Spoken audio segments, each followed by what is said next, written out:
हम जन्मोत्सव हो या स्थापना दिवस हो या निर्वाण दिवस हो क्यों मनाते हैं? इसलिए मनाते हैं कि वो महापुरुष आए थे, वो किस हेतु आए थे, उस समय देश काल परिस्थिति क्या थी, उस समय हमें उन्होंने आके संभाला था। हम भटक रहे थे जहां तहां, कोई मुक्ति का मार्ग दिखाने वाला नहीं था, कोई युक्ति सिखाने वाला नहीं था। हे भगवी टोपी वाले श्याम, उस समय आप आए और आपने सुंदर से इस बिश्नोई धर्म की स्थापना की और हमें 29 नियम दिए। हम आपका आभार व्यक्त करते हैं गुरुदेव। आपको साधुवाद तो क्या दे सकते हैं, आपके चरणों में कोटि कोटि प्रणाम करते हैं।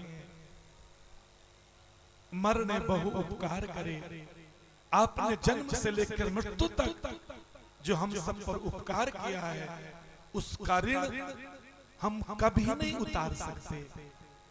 बस ये देखना है, हे दाता, जब दूर से कोई बिश्नोई खड़ा दिखाई देता था तो अन्य समाज के लोग कहते थे वो सामने सेनानी खड़ा है, वो सामने बिश्नोई बंधु खड़ा है। हम उस समय नियमों का पालन बहुत करते थे। हमारे आभा चक्र, हमारी चेहरे का तेज, हमारी वाणी का ओज हमें दूर से हमारी पहचान कराता था। आज हमारी वाणी में ओज भी कम है, चेहरे पर तेज भी कम है और हम दूसरों को प्रभावित नहीं कर पाते। उसका कारण है कि कहीं ना कहीं नियमों के मानने में कहीं शिथिलता आई है। कहीं हमने अपने गुरुदेव के बताए नियमों को या तो भुला दिया है या तो जानबूझ के इग्नोर करते हैं। एक समय होता था, कहीं कोई विवाद हुआ करता था तो न्यायाधीश पूछता था कोई गवाही है, तो कोई कहता था जी वहां एक बिश्नोई खड़ा था। न्यायाधीश कहा करता था जो बिश्नोई कह देगा वो मेरे लिए न्यायपूर्वक होगा। क्या आज भी वो हमारी स्थिति है? क्या आज भी लोग उस हमारे आचरण से प्रभावित हैं या फिर उसमें कहीं शिथिलता आई है? अगर ऐसा नहीं था तो फिर राव जेत सिंह जी ने गुरुदेव से क्यों कहा था कि लक्ष्मण और पांडु वो गोदारा जाति के दो व्यक्ति मुझे दे दो महाराज। पहले तो निवेदन करता हूं मेरे राज्य में एक बिश्नोई समाज का गांव बसा दीजिए। आप मेरे देश में बसिए गुरुदेव, आप बीकानेर में, आप जोधपुर में, आप सब जगह बसेंगे। आप कुछ दिनों के लिए मेरे देश में चलिएगा, मेरे राज्य में चलिएगा। और तब गुरुदेव ने कहा जीत सिंह, हम सब एक ही जगह तो रहते हैं और सब जगह सूक्ष्म रूप में भी रहते हैं।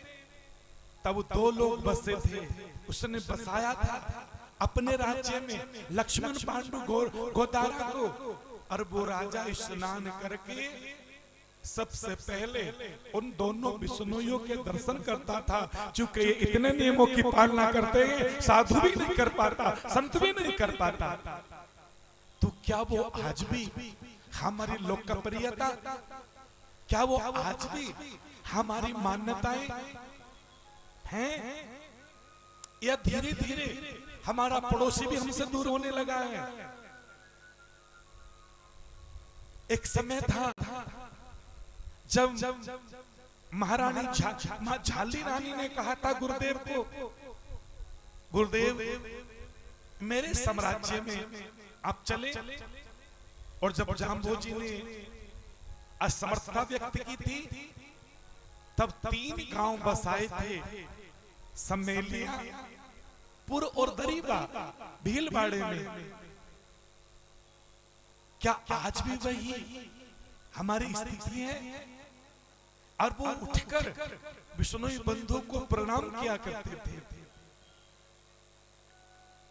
हम नशे से हजारों कोस दूर हुआ करते थे।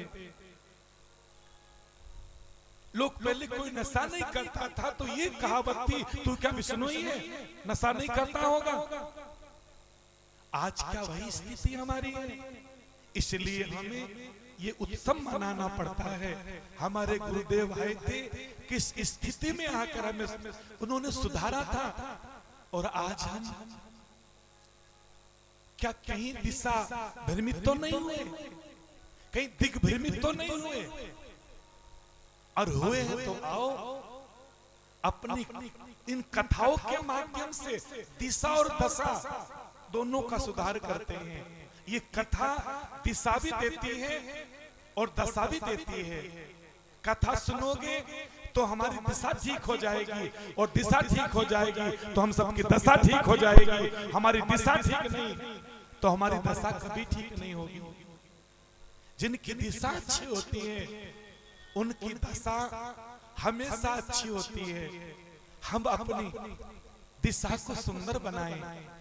यूं तो भगवत कृपा से अन्य लोगों से मैं किसी का नाम तो नहीं लूंगा, हम किसी की बराबरी भी नहीं करते हैं, लेकिन आज भी ये बिश्नोई समाज, ये बिश्नोई धर्म केवल अपने देश में नहीं, विदेशों में जाके देखो इस धर्म का डंका बजता है कि चाहे जीवों की रक्षा हो, पर्यावरण की रक्षा हो, वृक्षों की रक्षा हो। आज भी ये लोग सबसे आगे अग्रणी भूमि का अपने निभाते हैं।